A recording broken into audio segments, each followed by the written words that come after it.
네, 북한의 주요 현안을 분석하고 전망하거나 북한 사회를 진단하고 대안까지 제시하는 시간입니다. 북한 새로 읽기 시간이죠.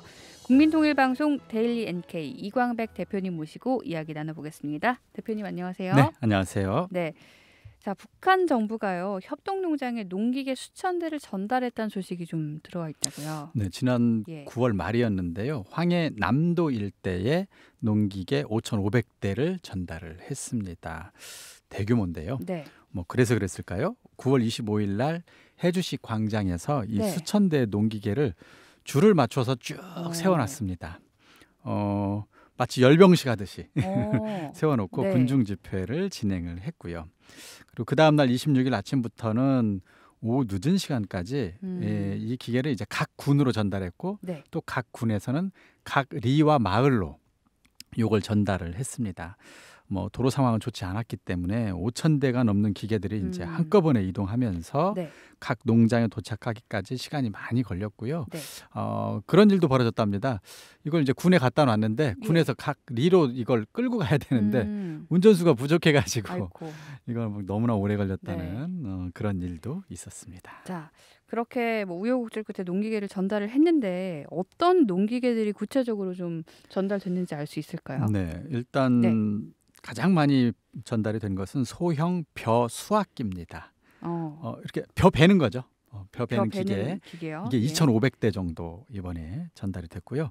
그 다음에는 이동식 탈곡기 이게 한 1,500대 정도 전달이 됐습니다. 네. 아마 이번 가을에 지금 수확기가 다가오고 있으니까 아마 벼를 베고 탈곡하라는 이런 데 쓰이는 기계들이네요. 그리고 옥수수 종합 탈곡기도 500대 정도가 배달이 됐습니다. 아까 말씀했다시피 이번에 생산 전달한 농기계는 이렇게 해서 모두 5,500대였습니다. 네. 근데 참 이번에 전달된 농기계가 보통 농기계 농장에서 만들어져야 되는데 농기계 공장에서 만들어져야 되는데 군수 공장에서 만든 것이라는 이야기가 있더라고요. 네, 그렇습니다. 이 점이 좀 저희들도 궁금해요.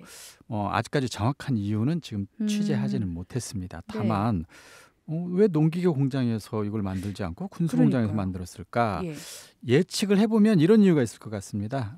지금 현재 원료를 가동하고 또 부속품도 정상적으로 있어서 가동 자체가 가능한 공장은 아무래도 농기계 공장보다는 군수 공장 쪽인 것 같습니다. 그래서 기존 농기계 생산 공장이 가동이 어렵고 그런데 농기계는 지금 필요하고 하반기에 이제 막 수확해야 되고 그래서 어쩔 수 없이 공장 가동이 가능한 군수 공장에서 급하게 만들어서 지금 전달을 한 게 아닌가. 어쩔 수 없는 긴급 처방으로 지금 분석이 되고요. 만약 그렇게 단순히 이례적인 게 아니고 앞으로도 군수 공장에서 계속해서 농기계를 생산하겠어. 그래서 농기계 보급 지금 많이 필요한데 농기계 그 농기계 공장에서만은 어렵다면 군수 공장에서도 앞으로 지속적으로 생산하겠어. 만약에 이런 결정 때문에 이번에 군수 공장에서 만들었다면 그야말로 다행인 일이지만 그렇지 않다면 일시적인 현상으로도 볼 수 있겠습니다. 자, 그리고 또 궁금한 게요. 농기계가 필요한 지역은 사실 북한 전역일 텐데 왜 이걸 또 황해남도에만 전달을 했을까요? 그건 뭐 짐작되는 바가 있습니다. 최대 곡창지대 현재 북한에서 특히 쌀농사의 경우는 황해남도입니다. 그래서 여기에 일단 역량을 집중해야 된다고 판단했을 것 같습니다. 그래서 최대한 수확량을 끌어올리겠다 이런 계산으로 보여요. 그래서 기계를 동원해서 이 지금 이제 수확을 하게 되면 수확 기간이 줄어들잖아요. 그러면 알곡 손실도 줄일 수 있다고 하네요. 이걸 사람이 일일이 낫으로 수확하고 햇볕에 말리고 옮기고 이것을 사람이 하면 시간이 일단 너무 오래 걸리고요. 아무래도 그렇죠. 그 과정에서 알곡 손실량이 엄청나다고 합니다. 그래서 근데 이렇게 기계를 동원해서 짧은 기간에 수확을 하면 알곡 손실이 적다 이런 거고요. 또 벼 수확을 빠르게 마치면 밀과 보리를 심을 수도 있습니다. 그런데 이 기계를 집중 동원해서 수확을 하지 않고 사람이 할 경우에는 수확기가 늦춰지고 그렇게 되면 밀과 보리 심는 시기를 놓칠 가능성도 있는 것이죠. 그래서 이제 이런 것들을 막기 위해서 지금 굉장히 많은 기계를 한꺼번에 황해남도 쌀 수확 곡창지대에 지금 전달을 한 것으로 보이는데요. 다만 다른 지역에서는 아쉽고 서운하다는 반응이 나오고는 있다고 합니다. 왜 황해남도만 주느냐? 뭐 황해남도가 물론 쌀 많은 거 알지만 황해북도 같은 경우 야, 우리도 사실 우리도 못지않게 있는데, 많이 있는데 왜 안 그러니까요. 주냐. 네. 실제로 황해북도 음파군 같은 경우 한 음. 주민이 농업 생산에서 황해남도가 차지하는 비중이 크지만 북도도 그에 못지않은 농경지를 가지고 있는데 황해도는 5,000대나 주고 네. 우리는 언제 줄 거냐. 이거 뭐 그러니까요. 기뻐할 일이냐. 이런 식으로 불만을 터뜨렸다는 보도도 있습니다. 자, 그러면 이제 대규모 농기계 보급이 계속되는 걸지 아니면 한 번에 끝나는 일회성일지 요걸 좀 이런 점이 좀 궁금해지는데요. 네네네. 글쎄요. 현재로서는 알 수 없는데요. 네. 이게 정확한 건 아니지만 이런 소문은 돌고 있다고 합니다. 어떤 소문인가요? 황해남도를 네. 시작으로 이번에 황해남도 줬는데 네. 다음에는 황해북도 주겠다. 아. 그다음에는 강원도 주겠다. 이렇게 남쪽부터 북쪽으로 이 농촌의 기계화 문제를 해마다 해결해 주겠다. 그래서 이제 올해 여기 황해남도 5,000대 됐으니까 내년에는 황해북도 5,000대. 이런 소문이 돌고 있고 주민들도 그런 기대를 하고 있답니다. 네. 그래서 여전히 농기계 부족 문제가 심각하기 때문에 앞으로도 이제 이런 방식으로 도별로 돌아가면서 농기계를 네. 보급할 가능성은 있어 보입니다. 근데 이제 문제는 이렇게 한다 하더라도 한 10년 걸릴 거라는 거예요. 도가 여러 개잖아요. 그러네요. 물론 뭐 네. 위로 올라갈수록 기계가 적게 필요할 수는 있겠습니다만 그럼, 그러나 이제 이렇게 하는 것도 사실은 많이 부족하다. 네. 이걸로 농기계 기계화율을 급속히 끌어올리기는 아직도 갈 길이 멀다 하는 네. 생각은 듭니다. 자, 그러면 이어서 농기계가 그러면 어느 정도 보급이 돼야 지금 기계 부족으로 인한 문제를 해결할 수 있을까? 이게 좀 궁금해지거든요. 네, 지금 북한에는 예. 1960년대부터 천리마 트랙터가 네. 10만 대 이상 지금 보급이 돼 있다고 합니다. 자, 문제는 근데 너무 낡았어요. 60년대 보급된 거면은 그때부터 이제 지금 꾸준히 보급돼 왔던 예, 건데 너무 성능도 오래됐네요. 너무 예. 떨어집니다. 그래서 참고로 한국 농기계 보급률 보급 실태를 한번 참고해 보면 좋을 것 같은데요. 네. 2020년 기준으로 한국의 농기계 보급 대수는 109만 대입니다. 109만 7천 대 정도 됩니다. 그러니까 100만 대 이상이 네. 보급됐다는 거죠. 이번에 보급된 게 5,500대거든요. 비교가 좀 근데 되네요. 5,500대를 내년에 또 5,500대. 예. 1년에 5,000대라고 가정할 경우에 10년이면 5만 대 정도밖에 안 돼요. 근데 지금 그렇게 한국 되나요? 같은 경우는 네. 109만 7천 대가 이미 보급이 돼 있습니다. 이 가운데 트랙터만 네. 30만 3천 대. 트랙터 같은 경우가 가장 중요하답니다. 이게 작업할 때 예. 동력을 연결하는 모든 농기계는 이 트랙트를 이용하게 돼 네. 있고요. 그다음에 뭘 실어 나르거나 할 때에도 이 트랙트가 견인차 역할을 해야 되기 때문에 트랙터에 이제 네. 쟁기를 달면 쟁기가 되는 경우고요. 배토기, 그러니까 땅을 고른다거나 네. 또는 뭘 심는다거나 파종기죠. 또는 풀을 베는 제초기 또는 비료 살포기 이런 다양한 기계들을 다 트랙터와 연결해서 네. 사용하도록 돼 있습니다. 그러니까 트랙터가 이제 종합 농기계인데 그만큼 중요하네요. 그렇죠. 예. 근데 지금 트랙터가 한국 같은 경우 지금 30만 대 보급돼 있거든요. 북한에 지금 한 10여만 대 보급돼 있는 것으로는 턱없이 부족하다 이렇게 생각이 되고요. 또 하나는 이양기 모 심는 기계죠. 네. 한국 같은 경우 18만 대가 지금 넘게 보급이 돼 있는데 북한은 지금 이양기 보급률이 현저히 낮고 콤바인이라고 그래서 이것은 지금 이번에 북한에서 벼 수확기하고 탈곡기하고 이 두 종류를 보급했잖아요. 이 콤바인은 이걸 두 가지를 동시에 하는 겁니다. 영어로 콤바인이 합해놨다는 그렇죠. 뜻이잖아요. 벼를 예. 수확해서 그 자리에서 바로 털곡하는 기계인데 네. 북한에서는 이 콤바인은 이번에 보급을 안 했고 수확기 2,500대 따로 탈곡기 1,500대 따로 했어요. 네. 좀 불편한데 한국은 이걸 한꺼번에 콤바인이라는 기계로 하고 있습니다. 네. 이게 한 7만 4천 대 보급이 돼 있습니다. 그래서 논농사유 같은 경우 한국의 기계화율은 98%. 98%를 기계가 수행한다는 거죠? 기계가 다 한다고 네. 보시면 됩니다. 예. 다만 기계가 닿지 않는 것만 사람의 낯으로 살짝 뵈면 되고요. 네.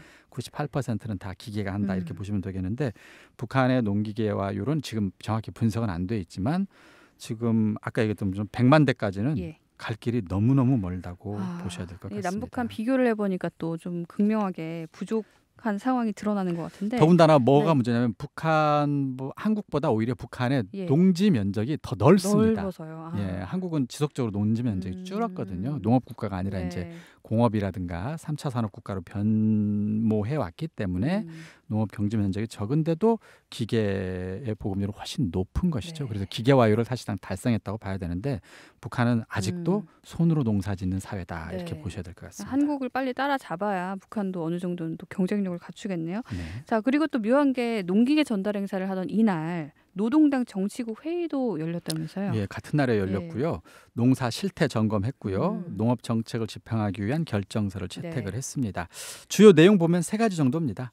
역시 추수와 탈곡의 모든 역량을 동원하라. 역시 이제 하반기에 이 추수 하는 것이 굉장히 중요하다고 보는 것 같습니다. 그리고 양곡 수매, 그다음에 공급 이거 좀 개선하겠다. 여러 가지 문제들이 많다. 이런 거 하고요.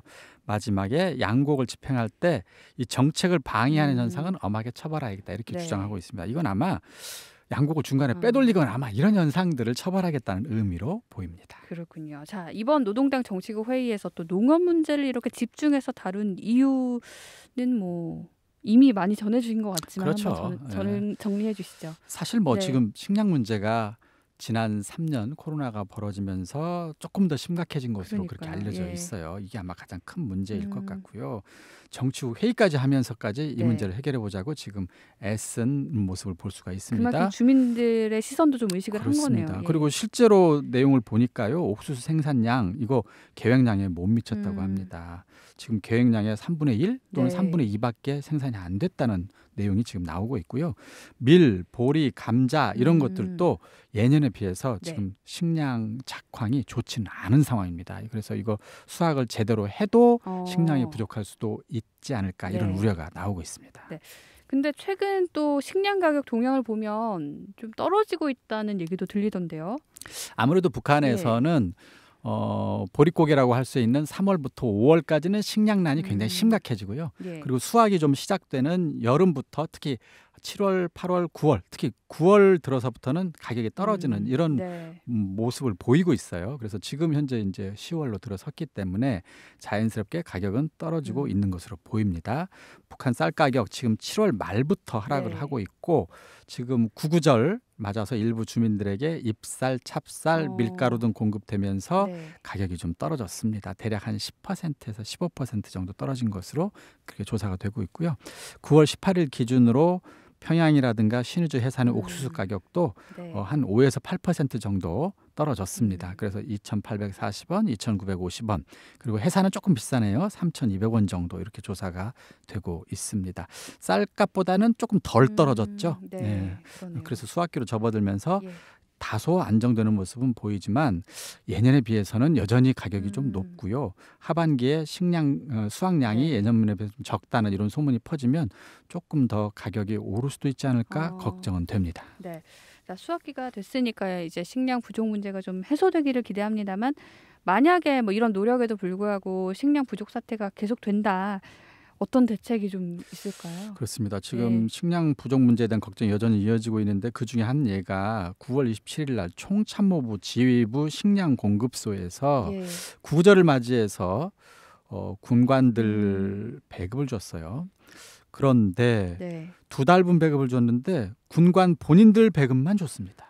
가족 배급은 이번에 못 줬어요. 그렇군요. 총참모부 지휘부 같은 경우, 지휘부 군관 같은 경우 가족 배급이 2달씩이나 밀렸다. 이건 지난 5년간 처음 있는 일입니다. 그러니까 여전히 지금 북한의 식량 부족 문제는 계속되고 있다고 봐야 될 것 같습니다. 그런데 최근에 한국 정부 같은 경우는 한국에 지금 쌀값이 한정없이 떨어지고 있습니다. 이 내용이 참 문제가 되고 있죠. 9월 15일 기준으로 이제 20kg당 이제 한국 돈으로 한 47,000원 정도 1년 전보다 25% 정도 떨어졌어요.